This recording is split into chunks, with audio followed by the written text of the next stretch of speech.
Hi everyone, welcome to digital GK classes. तो CTET हमारा history class 8 जिसका chapter है 7 और केवल इसमें एक और चैप्टर बाकी है। इसके बाद से आपका ज्योग्राफी स्टार्ट हो जाएगा। तो बहुत जल्द ही हमारा सीटेट कंप्लीट हो जाएगा। देन हम क्वेश्चन आंसर की प्रैक्टिस करेंगे। सबसे पहले मैं यहाँ पर आपको बता दूं कि हम लोग मंडे टू सैटरडे पूरा कॉन्सेप्ट करते हैं और हर संडे को 1 बजे क्वेश्चन की प्रैक्टिस करते हैं। तो जितने लोग भी पहली बार देख रहे हैं, चैनल को सब्सक्राइब करके टेलीग्राम में ज्वाइन हो जाओ। टेलीग्राम का लिंक कमेंट सेक्शन में दिया है मैंने। वहाँ पर मैंने कल जो है पूरी क्लासेस की पीडीएफ भेज दी है, ठीक है, हाईलाइटेड। तो आज का चैप्टर जो है काफ़ी बड़ा है और इम्पॉर्टेंट भी है। और यहाँ से ना स्टेटमेंट वाले क्वेश्चंस बहुत पूछे गए हैं। आपको पता है कि आज हम 1857 की क्रांति हमने पढ़ लिया। उसके बाद से कल भी आपने देखा होगा, बहुत इंपॉर्टेंट क्लास थी। आज हमारा है महिलाएं, जाति और सुधार। और यहाँ से इतने सारे क्वेश्चंस पूछे हैं, इसलिए हम इसको 2 पार्ट में करेंगे। क्योंकि आज बस महिलाओं से रिलेटेड, जैसे कि आपका पता है सती प्रथा हो गया, जो विधवा विवाह था, और हम स्वामी दयानंद सरस्वती, राजा राम मोहन राय, इनसे बहुत सारे प्रश्न पूछे जाते हैं, उनको करेंगे। ठीक है। उसके बाद से जाति एक अलग से टॉपिक है। देखो, ये हम लोग ना न्यू एनसीईआरटी पढ़ रहे हैं और नई एनसीईआरटी में क्या किया इन लोगों ने कि चैप्टर्स कम करके और एक एक दो दो चैप्टर को ना एक ही क्लास में मर्ज कर दिया। मतलब जैसे कि 2 चैप्टर था, उसको 7 में मर्ज कर दिया। तो इस तरीके से चैप्टर काफ़ी लेंदी है। तो चलिए स्टार्ट करते हैं। और आज का ये टॉपिक है काफ़ी इंटरेस्टिंग है। एक तो आपको इस जानने को मिलेगा कि हमारी जो पुराना जो हमारा इतिहास है, पुराना समय, वहाँ उस समय क्या क्या होता था महिलाओं के साथ, कितनी बुरी तरीके से जो है इनके साथ लोग पेश भी आते थे, इनको पढ़ने का भी अधिकार नहीं था। तो इसमें किस तरीके से बदलाव हुआ, यहाँ से प्रश्न पूछा जाएगा। तो इसको आपको रटना नहीं है, समझना है। और यकीन मानिए आपको मजा आएगा पढ़ने में और आपको खुद लगेगा कि यस, आपको सारी चीज़ें समझ में आ गई हैं। तो चलिए वीडियो स्टार्ट करते हैं और लाइक कर दीजिए। आप सब वीडियो को पसंद करते हैं, इस सब के लिए दिल से धन्यवाद। तो देखो, महिलाएं, जाति और सुधार जो है, यहाँ पर सबसे पहले ब्रीफ देखने से पहले आप ये फोटो देखिए। इस फोटो को देखकर आपको क्या समझ में आ रहा है? समझ गए होंगे आप में से बहुत सारे लोग कि यहाँ पर जो है एक कुछ जल रहा है और ये देखिए लोग यहाँ पे चारों तरफ खड़े हैं। तो ये क्या है? ये सती प्रथा का ही एक आपको फोटो यहाँ पे दिखाया जा रहा है, जो कि बनाया गया है उस समय के जो यूरोपीय चित्रकार थे, उन्होंने बनाया है। ऐसी बहुत सारी तस्वीरें हैं। तो ये सती की बहुत सारी तस्वीरों में से एक है, जहाँ पर बर्बरता की सबूत आपको देखने को मिल रहा है। कि कई बार क्या होता था ना कि कोई महिला है, आपको पता है कि अगर कोई महिला है और उसके हस्बैंड की डेथ हो गई, तो उस महिला को भी अपने हस्बैंड के साथ जो है अर्थी पर ही बांध दे देते। ऐसे बैठाएंगे नहीं, उसको भी ऐसे बांध देंगे रस्सी से। क्यों? क्योंकि देखिए कई बार तो औरत खुद चाहेगी कि ठीक है, मैं उसमें औरतों को पढ़ने का अधिकार नहीं था, तो उनको नहीं समझ में आता था कि हमारा क्या अधिकार है, तो वो खुद भी जलना चाहेगी। बट आप भी जानते हैं कि कोई इंसान मरा हुआ है, चलो ठीक है वो लेटा है, बट कोई जिंदा ऐसे इंसान आग में उसको बिठा दिया जाएगा, तो कुछ समय के बाद वो भागना चाहेगी। जब वो भागती थी ना, तो ये देखो, ये देखिए आसपास के लोग ना जबरदस्ती उसको जला देते थे। तो ये इस तरीके की चीज़ें हैं। इतना समझ गए ना कि अब हम क्या पढ़ने वाले हैं। तो ये एक ऐसी फोटो है, ये आपको सिर्फ फोटो में, उस समय रियल में ये सारी चीज़ें होती थी। तो इसमें हम थोड़ा सा ब्रीफ देखते हैं। देखो, क्या आपने कभी सोचा है कि जब भी आपके मन में ये सारी चीज़ें आती होंगी कि क्या पहले भी महिलाओं को पढ़ने का अधिकार था, और 200 साल पहले जो है बच्चों की ज़िंदगी कैसी रही होगी? 200 साल पहले की बात कर रही हूँ। बट आज भी बहुत सारे ऐसे जगह है जहाँ पर लड़कियों को पढ़ने नहीं दिया जाता है।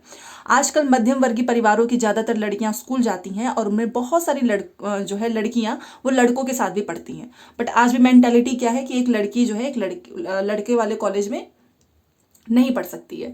बड़ी होने पर उनमें से बहुत सारी लड़कियां जो हैं वो हायर एजुकेशन के लिए जाती हैं और नौकरी भी करती हैं। और आपको पता है कि अब बहुत सारे कानून भी बन चुके हैं, क्योंकि पहले आपको पता है ना, बहुत कम उम्र में ही शादियां हो जाती थी। शादी के लिए भी जो है कानून बना हुआ है। और एक और कानून है कि आप किसी भी जाति और समुदाय में शादी कर सकते हो। हाँ, ये बात अलग है कि ग्राउंड लेवल पे ऐसा कुछ नहीं है, लोग जबरदस्ती आपको आपकी ही जाति में शादी करवाएंगे, ठीक है। और लेकिन ऐसा कानून है कि आप किसी भी कास्ट में कर सकते हैं। यहाँ तक कि विधवा वुमन है वो भी दोबारा शादी कर सकती हैं। बट प्रॉब्लम फीमेल को ज़्यादा होती है। आज भी पुरुषों की तरह सभी महिलाएं वोट भी डाल सकती हैं, इलेक्शन लड़ सकती हैं।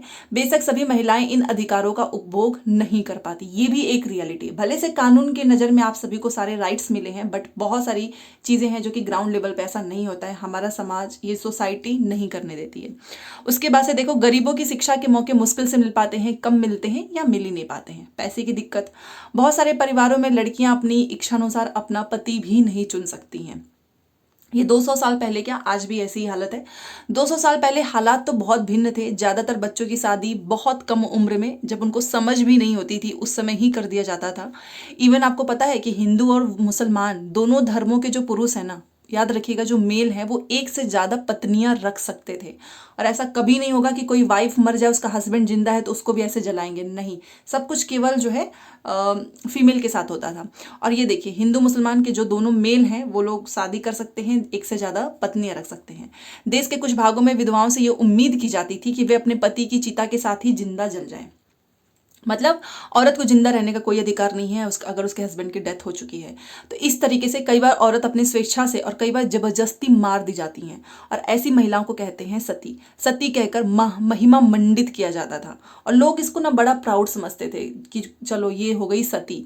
सती शब्द का अर्थ ही होता है सदाचारी महिला, मतलब बड़ी सुशील है महिला जो मर गई। संपत्ति पर भी महिलाओं के अधिकार बहुत सीमित थे। शिक्षा तक महिलाओं की प्रायः कोई पहुंच नहीं थी। देश के बहुत सारे भागों में लोगों का विश्वास था, मतलब लोगों को उस समय की जो स्टीरियोटाइप एक मेंटालिटी थी ना, कि अगर एक औरत पढ़ लिख लेगी ना तो बड़ा जल्दी विधवा हो जाएगी, मतलब उसका हस्बैंड मर जाएगा। कुल मिलाकर बस पुरुष को बचाना है। तो ये इस चैप्टर में हम पढ़ने वाले हैं। अब ये इसमें किस तरीके से सुधार हुआ और कितने लोग इसको मिलकर सफल किए, ये देखना है। तो इसके लिए सबसे पहले तो आपको समझना होगा कि क्या केवल महिलाओं को इस बस महिला है, एक जो लड़की है वो महिला है, क्या उसी वजह से उसके साथ अत्याचार होगा? जी नहीं। जाति भी तो है एक सबसे बड़ा, जो कि आज भी है हमारे समाज में। समाज में सिर्फ स्त्री पुरुष के ही बीच नहीं अंतर होता है। आपने देखा होगा कि जातियों में भी लोग बटे हुए हैं। ब्राह्मण और जो क्षत्रिय हैं वो खुद को ऊंची जाति का मानते हैं कि भाई हम जो है सबसे ऊपर हैं, और आज भी है ये, आप जाकर देख सकते हैं। देखना क्या है, हमको हर दिन तो कितने सारे न्यूज़ आते ही हैं। इसके बाद जो व्यापार है, मतलब जो लोग व्यापार करते हैं जिसे हम वैश्य बोलते हैं, वो आते हैं। उसके बाद से आते हैं जो लास्ट में आते हैं, जैसे हम काश्तकार, बुनकर, कुम्हार, ठीक है, इन्हें हम कहते हैं शूद्र। अब देखिए, ये वर्ण व्यवस्था है जो कि बहुत ही होनी नहीं चाहिए, और शायद इसी की वजह से हमारे समाज में लोग बटे हुए हैं, धर्म के नाम पे, जाति के नाम पे। इस श्रेणी क्रम की सबसे निचली पायदान जो कि शूद्र है, वो गांव शहर को साफ, मतलब ये बताओ, इन्होंने जाति के हिसाब से काम बांटा है कि जो शूद्र हैं वो गांव को साफ रखेंगे, ऐसे काम करेंगे, और इनको बेचारों को ऊंची जाति के लोग ना दूषित कार्य मानते थे, और इस वजह से ना इनको कहते थे कि इसकी जाति तो भ्रष्ट है। ऊंची जाति वाले जो है ना, वो निचले पायदान वाले जो जाति हैं, जो शूद्र हैं, उनको अछूत मानते थे, ठीक है, और इनको मंदिर में नहीं जाने देंगे, ठीक है। अगर मान लो कोई स्वर्ण जाति है, वो किसी कुएं से पानी निकाल रहा है, वहां पर इनको जो है पानी पीने का भी अधिकार नहीं है। अगर कोई पकड़ा गया तो उसको मार पीट देते थे। ऊंची जातियों के आधिपत्य वाले जो, अभी मैंने आपको बताया ना, तालाब हो गया, घाट हो गया, जहाँ पे स्वर्ण जाति जो है स्नान कर रहे हैं, वहां पर भी इनको छूट नहीं थी। कोई बच्चा अगर पानी पी लेगा तो, अभी आपने देखा होगा, ये तो चलो 200 साल पहले की बात है, अभी भी एक कोई राज्य है जहाँ पर मंदिर में एक छोटा सा बच्चा चला गया तो उसके साथ क्या हालत हुई थी, आपने देखा ही होगा। तो इनको ना निम्न दर्जे का मानते थे ये। 19वीं और 20वीं सदी के दौरान इनमें से बहुत सारे कानून और नजरिए धीरे धीरे बदले। तो क्या, बट ये आज बदल चुका है पूरी तरीके से। सोचिए, उतने साल हो चुके और आज भी स्थिति वैसी ही है, आपने देखा ही होगा। अब इसको चेंज करने के लिए कुछ कदम उठाए गए। सबसे पहले 19वीं सदी की शुरुआत से ही हमें सामाजिक रीति रिवाज और ये सारी चीज़ें, जो मान्यताएं हैं, जो वैल्यूज़ हैं, इस पे बहस और चर्चाओं का स्वरूप बदलता हुआ दिखाई दिया। और इसका सबसे एक मेन रीज़न क्या है कि संचार के नए तरीके, मतलब जो कम्युनिकेशन है, जो चीज़ें इधर बतानी है लोगों तक, वो विकसित हो रहे थे। पहली बार किताब, अखबार, पत्रिकाएं, पर्चे, पुस्तिकाएं छप रही थीं। ये चीज़ें ना केवल पुराने साधनों के मुकाबले सस्ती थीं, बल्कि जो पांडुलिपि थी ना, उनके भी मुकाबले ये लोगों तक ज़्यादा पहुंच रहा था।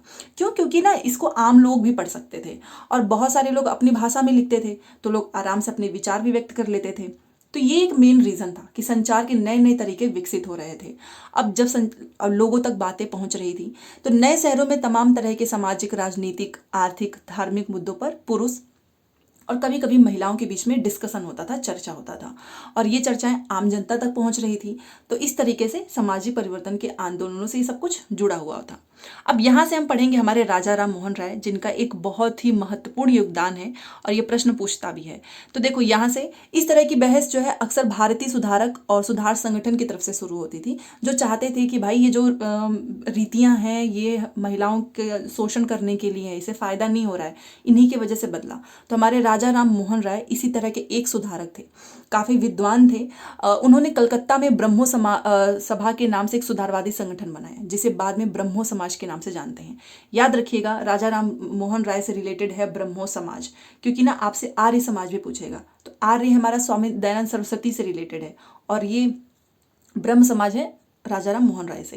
तो इन्होंने ये एक संगठन बनाया था, ब्रह्म समाज। राजा राम मोहन राय जैसे लोगों को सुधारक हम क्यों कहते हैं? क्योंकि ये मानते थे कि समाज में परिवर्तन लाना और जो ये गलत तरीका हो रहा है महिलाओं के साथ, इससे छुटकारा पाना जरूरी है।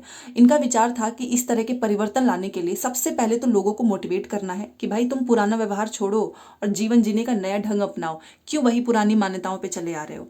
ठीक है, ये है हमारे राजा राम मोहन राय। आप देख सकते हैं काफ़ी विद्वान थे, और ये ना पश्चिमी शिक्षा को भी प्रसार कर रहे थे, क्योंकि कहीं ना कहीं जो पश्चिमी शिक्षा थी वो महिलाओं के लिए ज़्यादा जो है स्वतंत्रता और समानता के पक्ष में था, इस वजह से। तो राजा राम मोहन राय जो है वो देश में पश्चिमी शिक्षा का प्रसार करने और महिलाओं के लिए स्वतंत्रता और इक्वलिटी चाहते थे। उन्होंने इस बारे में लिखा है कि किस तरह महिलाओं को जबरन घरेलू काम में बांध कर रख रहे हो, उनकी दुनिया घर और रसोई तक ही सीमित है, उन्हें तो बाहर जाने का मौका ही नहीं मिल पा रहा है पढ़ने लिखने का। ठीक है, तो इन्होंने ये चीज़ लिखी। अब आपको क्या लगता है कि इतना आसान होगा उस समय के लोगों को मनाना? बिल्कुल भी नहीं। तो इन्होंने एक जो है सहारा भी लिया, किसका अभी हम देखेंगे, बाद में वो बहुत कारगर हुआ।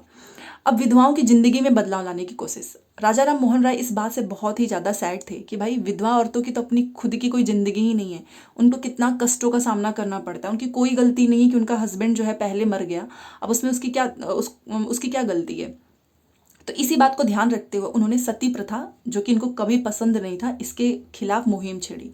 राजा राम मोहन राय संस्कृत, फारसी और भी बहुत सारे भारतीय और यूरोपीय भाषाओं के अच्छे ज्ञाता थे।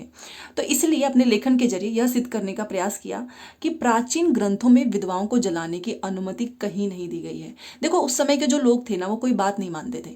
तो सबसे बेटर तरीका उनको क्या था कि उनके सामने आप साक्ष्य रखिए कि देखो भाई, जो चीज़ आज तुम कर रहे हो ना, वो हमारा जो ग्रंथ है उसमें तो कहीं लिखा ही नहीं है, तो तुम तो गलत कर रहे हो ना, इसको क्यों फॉलो कर रहे हो। और ये कारगर भी हुआ। 19वीं सदी के प्रारंभ तक बहुत सारे अंग्रेज अफसर भी इनके साथ में आ गए। ठीक है, और इनको भी पसंद नहीं था, जो अंग्रेज थे, कि ये जो भारतीय परंपरा, रीति रिवाज, इसकी आलोचना करते थे। ये सती प्रथा का तो काफ़ी विरोध किया अंग्रेजों ने भी, और राजा राम मोहन राय के विचार को वो सही मानते थे, क्योंकि एक ये विद्वान व्यक्ति के रूप में थे, इनको बहुत सारे भाषाओं का ज्ञान था। फलस्वरूप 1829 में सती प्रथा पर पाबंदी लगाई गई। प्रश्न ये पूछता है, सती प्रथा पर पाबंदी किसने लगाई? तो वो लगाया है 1829 में लगा है। और इसमें किसका योगदान था, इसलिए ये पूरी स्टोरी मैंने आपको पढ़ के सुनाई है, क्योंकि देखो भाई सीटेट है, डायरेक्ट आपसे ये नहीं पूछेगा कि सती प्रथा पे पाबंदी कब लगाई गई और आप बढ़िया 1829 टिक करके आ गए। उसमें इतने इतने तो स्टेटमेंट रहेंगे, फिर आपको एलिमिनेशन करने के लिए भी पूरे टॉपिक्स को अच्छे से समझना है। यहाँ तक समझ में आ गया? अब देखो, राजा राम मोहन राय ने, चलो ठीक है, उनकी एक ये सफलता सामने आई कि सती प्रथा पर पाबंदी लग गई। राजा राम मोहन राय ने इस अभियान के लिए जो रणनीति अपनाई, उससे बाद के सुधारकों ने भी अपनाया। मतलब बाद में भी अगर किसी को कुछ सुधारना है तो वो लोग यही करते थे कि देखो भाई, प्राचीन ग्रंथ में ऐसा कुछ भी नहीं लिखा है, तुम लोग क्यों कर रहे हो। जब भी वे किसी भी हानिकारक प्रथा को चुनौती देना चाहते थे ना, तो प्राचीन धार्मिक ग्रंथों से कोई भी श्लोक और वाक्य ढूंढते थे और लोगों को दिखाते थे। ठीक है, कि देखिए, ताकि उन लोगों को पता चले ना कि हाँ, ये प्राचीन धार्मिक ग्रंथ में है। फिर वे उनकी सोच का समर्थन करते हैं और इसके बाद वे दलील देते हैं कि संबंधित वर्तमान रीति रिवाज हमारे प्रारंभिक परंपरा है, उसके खिलाफ है। अच्छा, आप एक फोटो देखिए, आपको इस फोटो में क्या दिख रहा है? भले से ये आप फोटो एक बार देखिए। यहाँ पे कुछ लोग खड़े हैं और ये देखिए, एक यहाँ पे टंगा हुआ है और ये एक यहाँ पे टंगा हुआ है। ऐसे तो देख के लोगों को लगेगा कि बड़ा मजा आ रहा है, बट ये काफ़ी तकलीफ वाली चीज़ है और अंग्रेज इसके भी खिलाफ थे। ये क्या है देखो, अपनी खुद की चमड़ी जो है ना, उसमें ये बांध कर ऐसे लटकते थे। सोचो, इसमें इतना दर्द होता था। यहाँ पर देखो, इसको बोलते हैं ये कुंडा, ये है कुंडा, और इस पर झूलने, ये एक त्यौहार है। किस तरीके के त्यौहार होते थे पहले? कुंडों पर झूलने का त्यौहार, ये एक लोकप्रिय त्यौहार था और इसमें अजीबो तरीके का अनुष्ठान होता था, जहाँ पर कष्ट सहने का अभ्यास करते थे। अपनी खाल में, मतलब मेरा जो बॉडी है, मेरी खुद की जो चमड़ी है, उसको मैं भेदूंगी छेद करके और मैं झूले पर लटक जाऊंगी। यहाँ पर देखो आप, रस्सी से, दर्द नहीं होगा। तो यूरोपीय अफसर इस रीति रिवाज अनुष्ठान का बर्बर कहते थे, इसको काफ़ी क्रिटिसाइज करते थे कि ये कैसा त्यौहार है भाई कि तुम खुद को दर्द दे रहे हो। ये देखिए, तो आप समझ सकते हो कि क्या क्या चीज़ें चलती आई हैं। और यहाँ पर वही बताया गया है सती समर्थक और सती विरोधी के बारे में। चलो अब ये देखिए, आप ये फोटो देखिए, फोटो देख के समझ गए होंगे कि ये हैं हमारे स्वामी दयानंद सरस्वती। अब इनका देखते हैं। उसके पहले ईश्वर चंद्र विद्यासागर। देखो आपको पता ही है कि हमारे जो ईश्वर चंद्र विद्यासागर हैं विधवा विवाह के पक्ष में प्राचीन ग्रंथों का ही हवाला दिए। ठीक है, अंग्रेज सरकार ने उनका यह सुझाव माना। देखो राजा राम मोहन राय ने सती प्रथा का विरोध किया था और इन्होंने मतलब विधवा विवाह, क्योंकि उस समय क्या होता था ना कि अगर किसी का हस्बैंड मर गया है तो उस बेचारी लड़की की सती प्रथा के बाद भी शादी नहीं होने देंगे, उसको कष्टों का सामना करना पड़ेगा। भाई उसकी भी तो शादी होनी चाहिए जब एक पुरुष 2-3 शादियां कर सकता है। तो इस वजह से ईश्वर चंद्र विद्यासागर ने भी विधवा विवाह के पक्ष में प्राचीन ग्रंथों का ही सपोर्ट लिया और अंग्रेज सरकार ने उनका यह सुझाव माना। 1856 में विधवा विवाह के पक्ष में कानून पारित कर दिया। प्रश्न पूछेगा कि कौन सा कानून पारित किया गया था, कब पारित किया गया था विधवा विवाह के पक्ष में? 1856। जो विधवाओं के विवाह का विरोध करते थे उन्होंने विद्यासागर का भी विरोध किया और यहाँ तक कि इनका बहिष्कार कर दिया। लोगों को बहुत गुस्सा आई कि भाई ये कितना गलत काम कर रहे हो, ऐसे कैसे किसी विधवा महिला की शादी हो सकती है, हम तुमको ये करने नहीं देंगे, तुम्हारा बहिष्कार कर देंगे। ठीक है, इन्होंने भी प्राचीन ग्रंथ का जो है सहारा लिया। फिर 19वीं सदी के उत्तरार्ध तक विधवा विवाह के पक्ष में चलाया जा रहा आंदोलन देश के अन्य भाग में बहुत सारे लोग इसके सपोर्ट में आए कि होना चाहिए। उसी में से एक ये लाइन याद रखिएगा, मद्रास प्रेसिडेंसी के तेलुगु भाषी इलाके में वीरेशलिंगम पंतलु ने विधवा विवाह के समर्थन में एक संगठन बनाया। तो प्रश्न पूछता है कि तेलुगु भाषी में किसने जो है विधवा विवाह के समर्थन में संगठन बनाया? तो ये नाम याद रखना, वीरेशलिंगम पंतलुनु। कई बार पूछा है।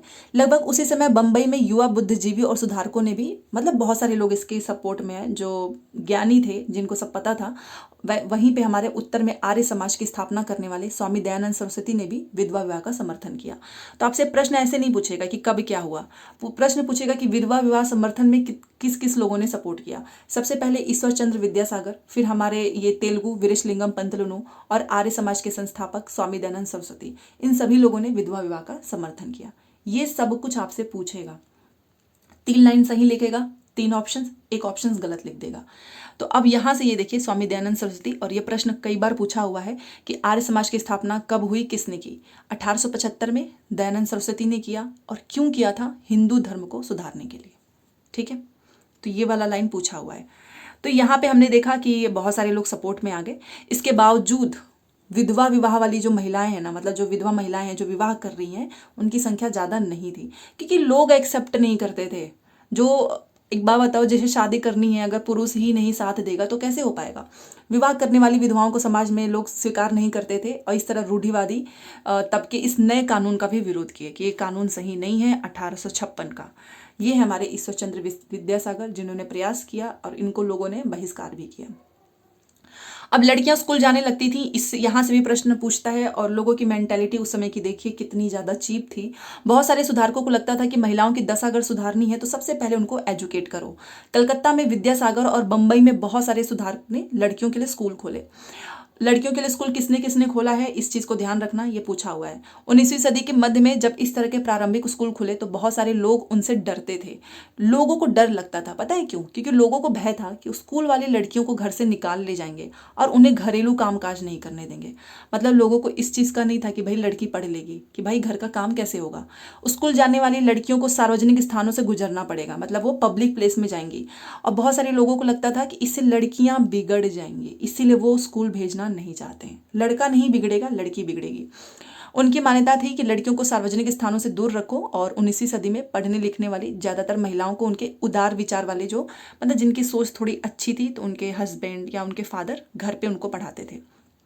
कई महिलाओं ने बिना किसी की मदद से भी खुद पढ़ लिया, जिसमें से एक है हमारी रास सुंदरी देवी। ठीक है, हमने पढ़ा भी है इसके बारे में। इन्होंने खुद से ही पढ़ा। तो और ये भी रात में जो है दिए की टिमटिमाटी जो लॉ है उसमें पढ़ती थी। बहुत सारे लोग इनको पढ़ने भी नहीं देना चाहते थे। तो इसमें से एक महिला ये है। उसके बाद से ये देखो, तो बहुत सारे लोगों ने स्कूल खोले, जैसा कि आप यहाँ पर देखिए। 19वीं सदी के आखिरी हिस्से में आर्य समाज द्वारा पंजाब में और ज्योतिराव फुले द्वारा महाराष्ट्र में लड़कियों के लिए स्कूल खोला गया। आप देख रहे हो कि कितने सारे लोग सपोर्ट कर रहे हैं। जैसे कि कलकत्ता में विद्यासागर, बम्बई में स्कूल खोला गया है, आर्य समाज ने पंजाब में खोला है, ज्योतिराव फुले ने महाराष्ट्र में खोला है, तो ये प्रश्न पूछेगा। सेम उसी तरीके से मुस्लिम परिवार, जैसे कि मुमताज़ अली, रुकैया शेखावत हुसैन, इससे प्रश्न पूछा है। 19वीं सदी के आखिर हिस्से में आर्य समाज द्वारा पंजाब में और ज्योतिराव फुले द्वारा महाराष्ट्र में खोला गया और उत्तर भारत के कुलीन मुस्लिम परिवार की महिलाएं अरबी में कुरान शरीफ पढ़ने सीखने लगी। उन्हें घर पर ही पढ़ाने के लिए टीचर्स रख देते थे और इस स्थिति को देखते हुए जो मुमताज अली हैं जैसे कुछ सुधारकों ने कुरान शरीफ की आयतों का हवाला दिया और कहा कि भाई महिलाओं को भी शिक्षा का अधिकार मिलना चाहिए, देखो भाई इसमें लिखा हुआ है कुरान शरीफ में, ठीक है। तो उसमें से है हमारी मुमताज अली, ये याद रखिएगा प्रश्न। 19वीं सदी के आखिर से ही उर्दू में उपन्यासों का सिलसिला शुरू हुआ। इन उपन्यासों में महिलाओं को इस बात के लिए मोटिवेट किया गया कि वे धर्म और घरेलू साज संभाल के बारे में पढ़ें, ठीक है। तो यहाँ से एक मुमताज अली वाला प्रश्न पूछेगा और आप फोटो ये देख सकते हैं किस तरीके से इनके सपोर्ट में है। महिलाओं के बारे में महिलाएं ही लिखने लगी जो कि एक अच्छे खासे पोस्ट पे थी। सेम उसी तरीके से आप यहाँ देख सकते हो 20वीं सदी की शुरुआत से ही बहुत सारी मुस्लिम महिलाओं ने महिला शिक्षा को आगे बढ़ाया। जैसे कि इसमें कुछ भूमिका अदा किया है। भोपाल की बेगम ने अलीगढ़ में लड़कियों के लिए प्राथमिक स्कूल खोला और बेगम रुकैया शेखावत हुसैन भी इस दौर की एक प्रभावशाली महिला थी। यह प्रश्न पूछा हुआ है, अगर आपको भरोसा ना हो सीटेट का क्वेश्चन पेपर उठा के देखना। बेगम रुकैया शेखावत हुसैन भी जो है महिलाओं के बारे में लिखने लगी थी और इन्होंने भी, ये एक बहुत प्रभावशाली महिला थी क्योंकि इन्होंने कलकत्ता और पटना में जो है ना मुस्लिम लड़कियों के लिए स्कूल खोला। ये है हमारी बेगम रुकैया शेखावत हुसैन। सॉरी, ये तो पंडिता रमाबाई हैं, उनकी फ़ोटो शायद इसमें नहीं है। हाँ चलो, इसमें नहीं है, बट आपसे प्रश्न पूछेगा कि मुस्लिम महिलाओं के लिए, मुस्लिम लड़कियों के लिए, तो वो हैं बेगम रुकैया शेखावत हुसैन जिन्होंने कलकत्ता और पटना में मुस्लिम के लिए खोला, मुस्लिम लड़कियों के लिए स्कूल। और ये जो है ना रुकैया शेखावत हुसैन, ये रूढ़िवादी सोच को काफ़ी क्रिटिसाइज करती थी। इनका मानना था ना कि जो औरत को निचले दर्जे में किसने रखा है, ये धर्म के धार्मिक नेताओं ने रखा है, जो धर्म का ठेकेदार हैं उनकी वजह से हैं। ये हमारी पंडिता रमाबाई। इनसे प्रश्न जो पूछेगा चलो देखते हैं। 1880 के दशक आते आते भारतीय महिलाएं विश्वविद्यालय में जो है प्रवेश लेने लगी। उसमें से कुछ डॉक्टर, कुछ टीचर बनने लगी, बहुत सारी महिलाएं लिखने लगी। उन्होंने समाज में महिलाओं की स्थिति पर भी काफ़ी आलोचनात्मक विचार प्रकाशित किया। पूना में घर पर ही रहकर शिक्षा प्राप्त करने वाली ताराबाई शिंदे ने स्त्री पुरुष तुलना नामक से किताब प्रकाशित किया। और ये प्रश्न 1000 बार पूछा हुआ है कि स्त्री पुरुष तुलना नामक किताब किसने लिखा है? ताराबाई शिंदे। और इसमें क्या है, पुरुष और महिलाओं के बीच जो सामाजिक फर्क है ना, उसकी आलोचना की गई है। तो ये प्रश्न तो आपको याद ही कर लेना है, स्त्री पुरुष तुलना ताराबाई शिंदे। अब ये पंडिता रमाबाई से प्रश्न पूछा है कि ये किस विषय की जो है महान पंडित थी, तो याद रखिएगा संस्कृत की। ये महान विद्वान पंडिता रमाबाई का मानना था कि हिंदू धर्म महिलाओं का दमन करता है। इन्होंने ना ये वाली लाइन पूछी थी। इन्होंने ये बताई कि जो ऊंची जाति की हिंदू महिलाएं हैं ना, उनके ऊपर काफ़ी अत्याचार हो रहा है, उनकी दुर्दशा पर भी एक किताब लिखा हुआ है। और इन्होंने पूना में एक विधवा गृह की स्थापना की। तो प्रश्न ये पूछता है, 2-3 पूछेगा कि किसके बारे में लिखा है और इन्होंने किसने विधवा गृह की स्थापना की है, तो है पंडिता रमाबाई। जहाँ पर इन्होंने बताया है कि ससुराल वालों के हाथों किस तरीके से महिलाएं अत्याचार झेली हैं और अब उनको हम यहाँ पे पनाह दे रहे हैं, ठीक है। महिलाओं को वो लोग सिखाते थे रोजी रोटी कमाने के तरीके। इन्होंने एक प्रयास किया। तो ये हो गई जिन्होंने विधवा गृह की स्थापना की है, पंडिता रमाबाई, जहाँ पर वो महिलाएं आती थी उस गृह में और उनको लोग सिखाते थे। तो यहाँ पर आपने देखा कि हमने बहुत सारी चीज़ें देखी। फिर यहाँ पे आप देखिए, जाहिर है कि आपको पता है कि लोग आग बबूला होंगे। बहुत सारे लोग हिंदू राष्ट्रवादियों को लगने लगा कि भाई हिंदू महिलाएं तो पश्चिमी तौर तरीके अपना रही हैं, हमारी संस्कृति भ्रष्ट हो जाएगी। रूढ़िवादी मुसलमान भी काफ़ी लेके चिंतित थे इसको लेकर।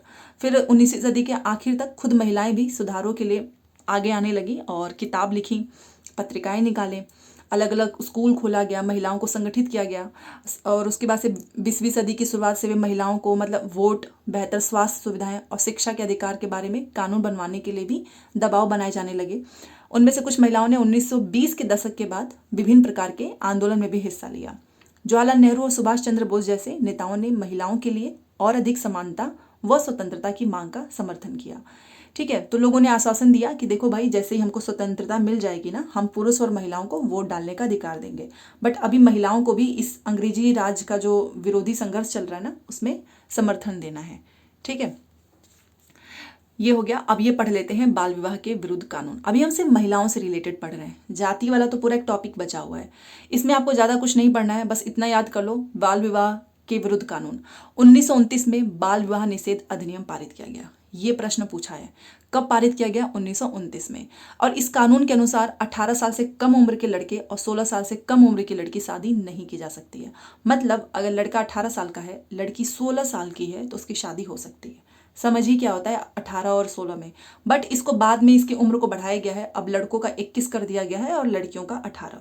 अब इसके भी खिलाफ में बहुत सारे लोग थे, बट ये हमारा कानून बन चुका है।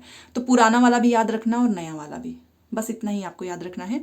और ये देखिए 8 साल की दुल्हन है ये, इसीलिए कानून बनाया गया। भाई 8 साल 9 साल पे किसकी शादी होती है, और पहले लोग करते थे। ठीक है, तो ये कानून बन चुका है। और ये हमारा है एक बहुत ही इम्पॉर्टेंट टॉपिक, जो कि है जाति और समाज सुधार। तो ये वाला हम करेंगे कल। ठीक है, तो आपको क्लास कैसी लगी और आप मुझे बताना आपको समझ में आया है या नहीं, क्योंकि रटने वाली की जैसी चीज़ें अगर बतानी होती तो मैं एक एक लाइन का ही लिख कर लाती और बोल देती रट लो। यहाँ पर आपने पूरी स्टोरी के थ्रू समझा है, तो आपको बिल्कुल भी रटना नहीं है, बस कुछ नंबर्स वो आपको रट लेना है। ठीक है, तो चलो मिलते हैं 5 बजे बिहार वाली क्लास में। और जाते जाते लाइक शेयर सब्सक्राइब कर दीजिएगा। प्लेलिस्ट बनी हुई है सीटेट एसएसटी के नाम से, वहाँ पर जाकर आप 1 बाय 1 सारी क्लासेस देख सकते हो। नेक्स्ट वीक से हमारा स्टार्ट होने वाला है क्लास 6 का ज्योग्राफी। ठीक है, थैंक्स फॉर वॉचिंग।